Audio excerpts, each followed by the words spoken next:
तो झाबुआ कलेक्ट्रेट के बाहर यहाँ पर तमाम भारत आदिवासी पार्टी के बड़े नेता, पदाधिकारी, कार्यकर्ता मौजूद हैं और राष्ट्रीय प्रवक्ता राजू भाई भी मौजूद हैं। सवाल यही है कि कितना गंभीरता से मध्य प्रदेश में पार्टी चुनाव लड़ने जा रही है। बिल्कुल गंभीरता से लड़ रही है, 5 सीटों पर लड़ रही है, 5 सीटों पर जीतेंगे।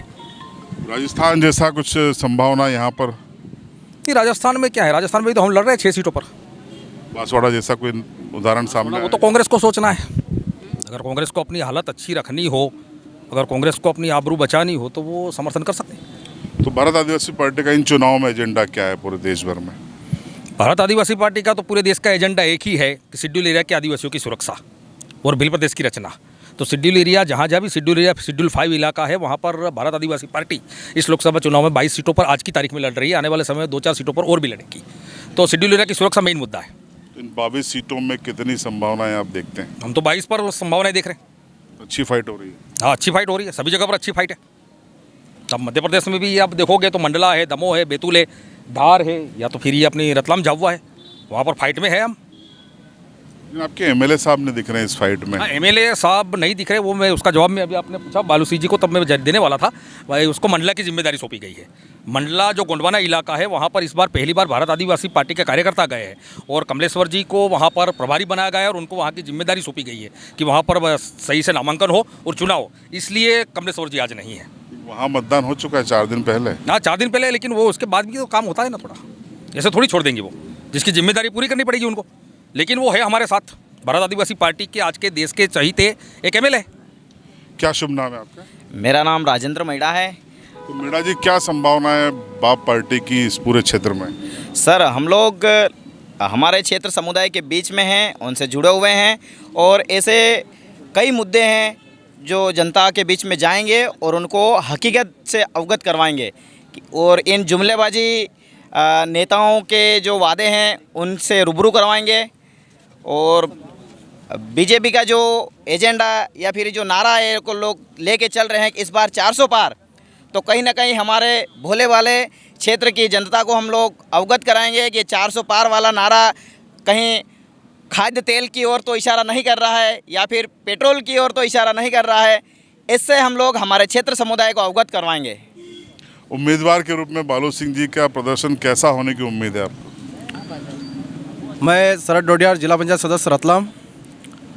और जो आपने सवाल किया है कि सर ने जो धरातल पर जो मेहनत करी है, जैसे कि आज हमारे सेलाना विधानसभा में जो मेहनत पूरी रंग लाई है और यहाँ पर जो मेहनत कर रहे हैं और धरातल पर हमारे जो कार्यकर्ता हैं वो यहाँ पर भी नहीं आकर भी वहाँ काम कर रहे हैं, इसलिए हम लाखों वोटों से जीतेंगे। ये रतलाम जिले को बीजेपी मान के चल रही है कि सबसे ज़्यादा लीड हमको वहाँ मिलेगी, आपको क्या उम्मीद है? रतलाम जिले से लीड कैसे मिलेगी? ओनली एक सीट है उनके पास, दूसरी सीट में हम सेकेंड रहे हैं, एक सीट हम जीते हुए हैं, तो ये संभव ही नहीं है ना, किस हिसाब से होगा? आपका क्या शुभ नाम है? संगीता कटारा। क्या लगता है आपको ये चुनाव कैसा होने जा रहा है? क्या तीनों दलों के बीच में बराबर फाइट होगी? जी, हम रतलाम जिले से तो हम बोलना चाहे हम तो जीते हुए हैं, हमारे तो उत्साहिक है क्या, हम तो बोल ही नहीं सकते, हम तो जीते जिताए हैं वहाँ से। तो बहुत हम तो उत्साहिक के साथ तो मेहनत करेंगे और भाई को हम विजय दिलाएंगे। मुख्य लड़ाई किससे मानते हैं, बीजेपी या कांग्रेस? दोनों से मानते हैं और क्या। बीजेपी तो हमारे लिए कितना कर रहे हैं, आप सब देख रहे हैं कि लाइन पे ही लोग पड़े हुए हैं, कितने लोग, तो फिर अब सोचना पड़ेगा भाई। आपको क्या लगता है? बिल्कुल, भारत आदिवासी पार्टी की आवाज़ हमारे बालू सिंह जी गांवर दिल्ली में आवाज़ बुलंद करेंगे, ये पूरी पब्लिक की तरफ से मैं बोल रही हूँ। आपके जिला पंचायत क्षेत्र में क्या वातावरण है लोकसभा चुनाव? अच्छा वातावरण है और इस बार हम लोग जैसे हमारा विधानसभा में 74,000 वोट आया था, इस पर डबल वोट लाएंगे। हमारे विधानसभा में कम से कम 2 लाख ऊपर वोट है, तो 1.5 लाख पार होगा। कांग्रेस ये दावा कर रही है कि जल्दी बातचीत चल रही है और आप उनके पक्ष में बैठ जाएंगे। हम तो यही मानते हैं कांग्रेस बीजेपी दोनों एक है और बारी बारी से हमारे क्षेत्र में शोषण करा है। और आप देख ही रहे हो कि मणिपुर की घटना देख लो, आप देवास की घटना देख लो, आए दिन जो घटना घट रही है और विपक्ष से दबा हुआ है पूरा। भारत आदिवासी पार्टी दमदारी से लड़ेगी? हाँ, खुद हाँ दमदारी लड़ेगी और लड़के जीतेंगे और कांग्रेस जो भाजपा के जो मुकालते वो दूर कर देंगे। और एक जो नारा है उनको कि हम 400 पार है, वो 400 पार नहीं, वो तड़ी पार है पूरे के पूरे। तो क्या मुद्दा रहने वाला है आपके हिसाब से? सबसे पहले तो आपके आपके चैनल को वो हमारे आपको बहुत बहुत धन्यवाद माननीय भदौरिया जी, आपका काफ़ी वो चीज़ें हैं और आपके चैनल को हम देखते रहते हैं, सब्सक्राइब भी करते हैं जी। आप जो बता रहे हैं कि किस मुद्दे को लेकर आप इलेक्शन, देखो आपको अच्छी तरह पता है लोकतंत्र में सबका अधिकार होता ही है। आज काफ़ी समय से कांग्रेस बीजेपी आज यहाँ पर कई बार मंत्री रह चुके हैं, कैबिनेट मंत्री रह चुके हैं। आप मुझे बताइए सबसे ज़्यादा अगर पलायन पर जाते हैं तो यही झाबुआ, अलीराजपुर, जोबट और रतलाम। आज की स्थिति ये है, एक एक घर पर जाके देख लो ताला लगा हुआ, एक ही व्यक्ति एक घर पर मिलेगा। क्यों? क्योंकि वो जॉब पे नहीं गया, वो मजदूरी तिहाड़ी पे गया हुआ है। इनको अच्छी तरह से पता होना चाहिए कि ये एक आदिवासी ट्राइबल क्षेत्र है, पूरा 5वीं अनुसूची का क्षेत्र है और यहाँ पर जितने भी भाई लोग हैं आदिवासी कम्युनिटी के रहते हैं।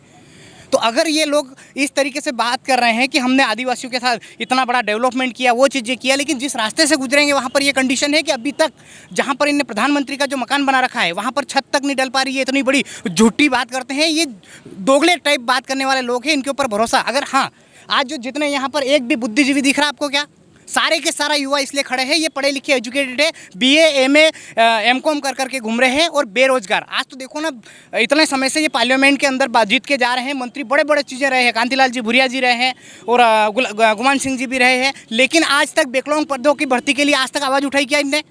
अगर आज इस तरीके से आवाज़ उठाते तो हमको यहाँ पर मैदान में आने की ज़रूरत ही नहीं थी। आज सारे के सारे युवा उनके समर्थन में रहते हैं। कहीं ना कहीं उनकी गलती है, कहीं ना कहीं इन चीज़ों को हमको दोहराना नहीं चाहिए, क्योंकि सबसे बड़ी गलती है उनकी कि सिर्फ एक बार इलेक्शन जीतने के बाद 5 साल तक इन चीज़ों को भूल जाते हैं कि होंगे युवा। आज अगर इतनी अच्छी क्वालिफिकेशन, इतनी अच्छी क्वालिटी अगर हमारे अंदर रहती तो आज हमारे जितने भी बेरोजगार युवा है आज भटकते हुए पूरे रतलाम, यानी कि यहाँ से 160, 70, 200 किलोमीटर से यहाँ तक आने की ज़रूरत नहीं पड़ती हमको। तो आपने सुना भारत आदिवासी पार्टी के तमाम जिम्मेदार पदाधिकारी, जनप्रतिनिधि, उत्साह काफ़ी है, मुद्दे भी उनके तय हैं और इन मुद्दों के साथ वो जनता के बीच जाएंगे, भारत आदिवासी पार्टी के लिए वोट मांगेंगे। परिणाम क्या निकलता है 4 जून का इंतज़ार आप भी करिए, हम भी करते हैं। फिलहाल इन सभी लोगों से जो बातचीत हुई उस पर आपकी राय कमेंट बॉक्स में ज़रूर बताइए। चैनल पर नए हों तो सब्सक्राइब कीजिए और बेल आइकन ज़रूर दबाइए।